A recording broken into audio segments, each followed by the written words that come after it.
Step into Value Zone Hypermart Patancheru.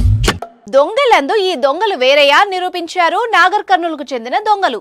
ఇళ్లల్లో దుకాణాల్లో దొంగతనాలు చేస్తే జనాలుంటారు, సీసీ కెమెరాలుంటాయి అనుకున్నారేమో. ఈ దొంగల కన్ను కాలేజీలపై పడింది. కాలేజీలో ఏముంటుంది దొంగతనం చేయడానికి అనుకునేరు. దొంగలకు కావాల్సింది డబ్బు, ఆభరణాలే కాదు, విలువైన వస్తువుల్ని సైతం సఫా చేస్తూ ఉంటారు. ఇలాంటి ఘటనే నాగర్ కర్నూలు పట్టణంలో జరిగింది. ఒకే రోజు ఐటీఐ కాలేజ్, మహిళా డిగ్రీ కాలేజ్లో దొంగతనానికి పాల్పడ్డారు కొందరు దొంగలు. అయితే అందిన కాడికి దోచుకోకుండా వాళ్లకి అవసరమైన వస్తువులే తీసుకెళ్లారంటూ ఆ విషయం వాళ్లే చెప్పారు. అదెలా అంటారా? అక్కడే ఉంది ట్విస్ట్.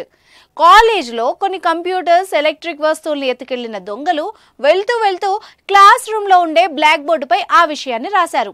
ఏమని రాశారంటే, మా అవసరం కోసమే కాలేజ్లోని ఎలక్ట్రికల్ పార్ట్స్ని దొంగలించాం, మిగిలిన భాగాలు మీకే వదిలేశాం, మమ్మల్ని మన్నించగలరని మనవి అంటూ బ్లాక్ బోర్డుపై రాసి వెళ్లారు ఆ దొంగలు. సుమారు 50,000 రూపాయలకు పైగా విలువైన వస్తువులు చోరీ అయ్యాయని ఆ 2 కాలేజీల ప్రిన్సిపళ్లు పోలీసులకు ఫిర్యాదు చేశారు. వీళ్ళెక్కడి దొంగలరా బాబు అనుకుంటున్నారు స్థానికులు.